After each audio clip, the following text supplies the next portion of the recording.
principal of Austin Polytechnical Academy High School. It is a pleasure to be here. I welcome you all out to Austin High School, community, students, parents, all our partners, members of the press, media. First, I'm going to start by saying the mission of Austin Polytechnical Academy is that through personalized and rigorous instructional practices, the school will motivate students to invest in their community, their education, and their success by providing a college preparatory environment that offers opportunities in advanced manufacturing and engineering.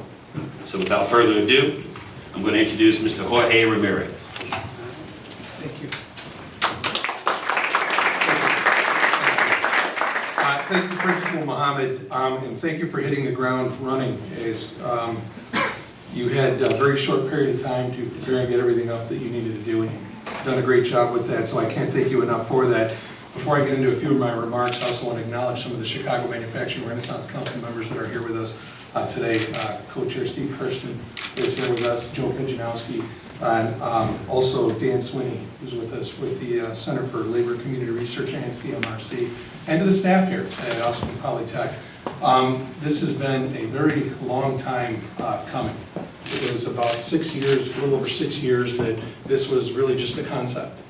And what happened was you had like-minded folks from business, from labor, from government get together and say, how can we look at a problem that's facing our region and try to do something about it to turn this problem into a great and tremendous opportunity, which today is really a manifestation of that. And I have to say a special thank you to Mayor Emanuel for really diving in on this issue and understanding what this issue really means, not just for Chicago, but for the region. You see, there are a lot of high-skilled, high-road manufacturing jobs in this region with a workforce that's about to leave, about to retire. These are baby boomers that are getting ready to go on to the next part of their life and retirement, those that can afford to anyway. And what we're doing now is trying to build a pipeline to fill those jobs. These are high-skilled, high-road manufacturing jobs. What we're preparing these students to do, these students get a lot asked of them, and they step up. We have some students here today. Mr. Kirsten brought one of the alumni from Austin Polytech, who is now an employee at his company, Jeremiah, and just an example of what can happen when you give somebody an opportunity, and that opportunity is met with somebody that's willing to work hard to achieve something better. That's what today is really about. So it's a pleasure to be here. It's a pleasure to be part of this program, and with that, I'll turn it over to Mayor Emanuel with another thank you. Thank you.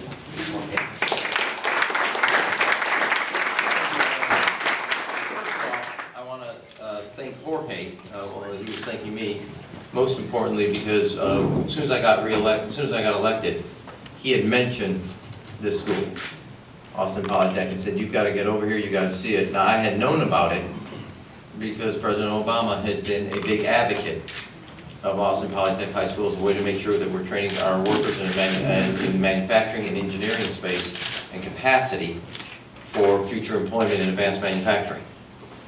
Also, it's not only been noted by President Obama and Mayor Ramirez, but also Business Week, just this issue this week, identifies Austin Polytech as a school of the future to make sure that America keeps its economic competitiveness. Now, today we're announcing the fact is that we received yesterday, negotiated back, that United Airlines is returning $5 million of their TIF, tax increment financing dollars, back to the city. They're not going to use it. This brings in total, in my term, $40 million of TIF dollars back to both city and the Chicago Public Schools. I decided that I wanted to make sure that not only were we taking those TIF dollars back, but that we were using them appropriately. And nothing in my view is more appropriate than ensuring that our kids and our workforce is the most skilled, trained capacity in the advanced manufacturing space. Just about a month ago, Crane's Chicago Business wrote about the fact that there's about 1,400, a little over 1,000, job openings today in manufacturing. The salaries for people with certificate holders is anywhere from $10 to $23 an hour. For two-year associates, $32 an hour. Those are jobs open today. I just sat down with Jennifer and Desiree. They were giving me a tour downstairs. All of them now, both of them are seniors, have multiple choices for colleges where they're thinking of an engineering background. I don't want to call them out, but they have choices in engineering. People coming out of here can go work, as an instance here recognized, at a place today get a job and decide to go continue their education at a community college. Now, as you know, we wrote a plan for the city's economy over the next 10 years. I did not want to experience another lost decade economically. Now, while we have lost some manufacturing jobs in the region like the rest of the country, actually the Chicago area did better than the norm on advanced manufacturing. So we decided to make sure that we, A, have a community college at Daly focused on advanced manufacturing. And today we're making sure our high school kids get the type of engineering, math, computer work, and also advanced manufacturing.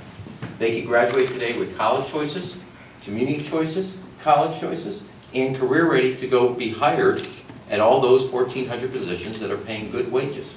And Jorge noted, there's a whole generation of people working in manufacturing who are about to retire. And the city and the region and the state that trains the workforce will win those jobs of the future. And we are making sure that we're putting our resources, our dollars, to work, not in downtown, but in our classroom. And we're making sure that when United returned their $5 million, we're returning those dollars to our classroom to make sure that we have the most advanced, trained, and educated, and skill-ready workforce in advanced manufacturing. And because we have a balanced budget that eliminates, holds the line on taxes, eliminates the employee head tax, makes the right investments, we do not need these TIF dollars for the city's budget. We're going to put them right to work in our classrooms, making sure that we have the best trained, best educated workforce, kids that will have choices at colleges, kids that will have choices at these jobs that are open today with good wages. And if you have the best trained workforce, companies will locate and expand here in the city. And we will make sure that we continue to grow economically.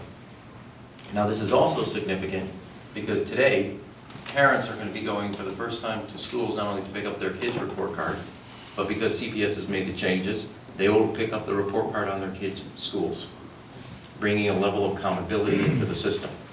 And as Jennifer and Desiree said, again, I don't want to call you out, I asked them, I said, well, how'd you hear and why'd you decide Austin Polytech?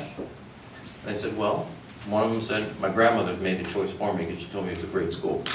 The other one said, my mother told me. So one thing I know for sure, I didn't even have to hear about college next, because they have a parent that's involved in their education, they're going to succeed. And you can't ask for parents to get involved in a child's education if you don't give them the information. So tonight, when parents come up and they pick up their child's report card, they will actually get the report card on the school and see how that school is doing in their test scores, in their reading, math, and holding them accountable also, because they'll also have the information for the first time on the schools in the neighborhood. And so they can judge and compare. At every level, we're making the right choices, investing in the best trained, best educated workforce. Our TIF dollars will no longer go downtown, but they'll be able to be put into our classrooms to make sure our kids are ready for a future, whether it's for college, whether it's for certificate, or whether it's for the workforce. We are going to make sure that our children, our workforce of tomorrow, is college ready and career ready. And whatever choice of career you have, we want to make sure you have fundamentals in education. And again, I want to call out Jorge Ramirez, since day one has been dogged about making sure that we are investing in Austin Polytech, because we have a jewel that everybody has recognized. And to be fair, while everybody else has recognized it, the president, Business Week, others, the Manufacturing Association, the businesses, we have not been, as a city, putting our money where our mouth is. And we need to invest in something other people recognize as one of a kind. We have it right here in the city of Chicago. People are coming to study it. And we're going to build it up and make sure that more people can follow Jennifer and Desiree's career path. With that, I'll take any questions. Bill? Well, what you said is businesses who won't hire right now because of the fiscal cliff and the cost of Obamacare. Well, first of all, you know, sometimes, Bill, I just love you. First of all, that's not exactly true. Okay. In this way, there are, at least if you take Crane's view, and I also know this from our view, there are this is about a month ago, there are 1,000 to 1,400 job openings today. They're ready to hire today, just in manufacturing. So that's not exactly an accurate picture. They're opening. One of the reasons I decided to make sure our community colleges were career focused in the 6 growing fields, healthcare, as you know, transportation, distribution, logistic, professional services, advanced manufacturing, also IT spaces, is because I went back and looked at the data. We have job openings across the spectrum of the economy, and you have people looking for work, and yet we were not matching the two. Now, there is an issue as it relates to the fiscal cliff, but there are also today, as you know, companies ready to hire today because they have, this demand is starting to pick up in the home, in the residential area, in other sectors of the economy, and I don't want to call out one specific CEO, but in the financial sector, last week I was talking about, today in the city of Chicago, one bank, it's a major one, 400 openings. In advanced manufacturing in the area, a little over 1,000 jobs. So there is something, I'm not saying totally wrong, but there are other places with help wanted signs, and I want to make sure that we have the best trained workforce ready. And if you have the best trained workforce, and it goes to our fundamentals, trained and educated workforce, investing in your physical infrastructure to move goods and services efficiently, and a government that works with business to be a partner, not a problem, you will attract businesses, which is why the city of Chicago is leading all major cities both in employment creation and drop in unemployment in the last 16 months. Mayor, on the fiscal cliff, aside from the private sector, can you talk specifically about what's at stake for the city as far as funding goes for different projects, infrastructure, things like that, if we end up going over this thing in January 1st? Well, as you know, one of the reasons we are investing to create, over the next 3 years, we will, on our own, create 30,000 jobs, rebuilding our roads, our airports, our mass transit system, our water system, because I did not want to hold the city hostage to Washington or to Springfield. And we will continue to invest in our water system, where over the next decade we'll create 18,000 jobs. But in the next 3 years, in totality, we'll be creating about 30,000 jobs, building our community colleges, modernizing our schools, the work at the CTA, the work out at O'Hare, the work of building our water pipe system, our sewer system, and our roads pavement. We had a record year, actually, of road pavement. So that's number one. Number two, there is an overall macroeconomics. It will have an impact on the city of Chicago, depending on what decisions they make. But I have confidence now that the election's over, and the president will convincingly that there's actually a good environment for an agreement that actually lays a path. And if Bill's right about some of the sentiment, people will then continue to have this confidence. But there are job openings today. We got to make sure the people of the city of Chicago, most importantly our kids, are still ready to fill those jobs so they don't go looking somewhere else for that. What new programs are being funded by the Well, What are you doing with the money? that's for the principal to talk about, but one of the things that we talked about earlier was in the machinery. The other thing is they have, for the first time now, a college counselor and career advice counselor, so somebody to help these kids and line up the jobs, those who have the jobs, with the kids that are here, and recruit them and bring them here. The other thing is there's a lot of machinery that's been on hold, for lack of a way of saying it, that I think is essential to make sure that they have in the capacity they have. Those are just a couple of examples.